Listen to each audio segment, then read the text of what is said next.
part-2, Shlok number 26. Vivek Khyati Ravi Palava Hano Payaha. The means of destruction of ignorance is unbroken practice of discrimination. Commentary on Sri Patanjali Yoga Sutra by Swami Vivekananda. This is the real goal of practice, discrimination between the real and the unreal, knowing that the Purusha is not nature, that it is neither matter nor mind, and that because it is not nature, it cannot possibly change. It is only nature which changes, combining and recombining, dissolving continually. When through constant practice we begin to discriminate, ignorance will vanish and the Purusha will begin to shine in its real nature, omniscient, omnipotent, omnipresent. Shlok number 27th. Tasya saptadha prantbhumihi pragya. His knowledge is of the sevenfold highest ground. Commentary on Sri Patanjali Yoga Sutra by Swami Vivekananda. When this knowledge comes, it will come as it were in 7 grades, one after the other, and when one of these begins, we know that we are getting knowledge. The first to appear will be that we have known what is to be known. The mind will cease to be dissatisfied while we are aware of thirsting after knowledge. We begin to seek here and there. Wherever we think we can get some truth and failing to find it, we become dissatisfied and seek in a fresh direction. All search is vain until we begin to perceive that knowledge is within ourselves, that no one can help us, that we must help ourselves. When we begin to practice the power of discrimination, the first sign that we are getting near truth will be that dissatisfied state will vanish.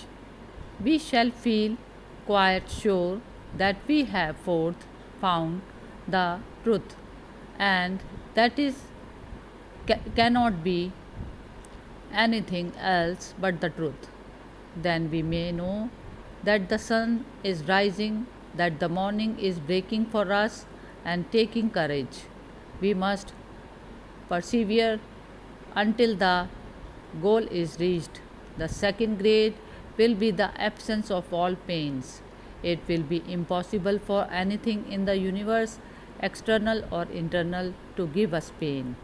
The third will be the attainment of full knowledge.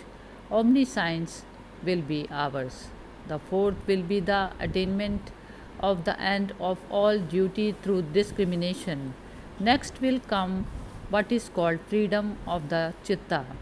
We shall realize that all difficulties and struggles, all vacillations of the mind have fallen down, just as a stone rolls from the mountain top into the valley and never comes up again. The next will be that the chitta itself will realize that it melts away into its causes whenever we so desire. Lastly, we shall find that we are established in ourselves, that we have been alone throughout the universe. Neither body nor mind was ever related, much less joined to us. They were working their own way, and we, through ignorance, joined ourselves to them. But we have been alone, omnipotent, omnipresent, ever blessed. Our own self was so pure and perfect that we required none else. We required none else to make us happy, for we are happiness itself. We shall find that this knowledge doesn't depend on anything else. Throughout the universe, there can be nothing that will not become effulgent before our knowledge. This will be the last state, and the yogi will become peaceful and calm, never to feel any more pain, never to be again deluded, never to be touched by misery. He will know he is ever blessed, ever perfect, almighty. Part 2, Shlok number 28. Yoga Anganu Sthana Tashuddhe Shaye Jnana Deeptira Vivek Khyate. By the practice of the different parts of yogas, the impurities being destroyed, knowledge becomes effulgent up to discrimination. Commentary on Sri Patanjali Yoga Sutra by Swami Vivekananda. Now comes the practical knowledge. What we have just been speaking about is much higher. It is away above our heads, but it is the ideal. It is first necessary to obtain physical and mental control, then the realization will come steady in that ideal. This ideal being known, what remains is to practice the method of reaching it. To Shlok number 29th. Yam, Niyam, Asan, Pranayam, Pratyahar, Dharana, Dhyan, Samadhayo, Ashta Pangane. Yama, Niyama, Asana, Pranayama, Pratyahara, Dharana, Dhyana and Samadhi are the 8 limbs of yoga. To Shlok number 30.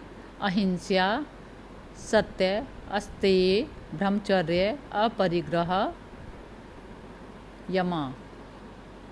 Non-killing, truthfulness, non-stealing, continence and non-receiving are called yamas. Commentary on Sri Patanjali Yoga Sutra by Swami Vivekananda. A man who wants to be a perfect yogi must give up the sex ideal. The soul has no sex. Why should it degrade itself with sex ideas? Later on we shall understand better why these ideas must be given up. The mind of the man who receives gifts is acted on us by the mind of the giver. So the receiver is likely to become degenerated. Receiving gifts is prone to destroy the independence of the mind and makes us slavish. Therefore, receive no gifts.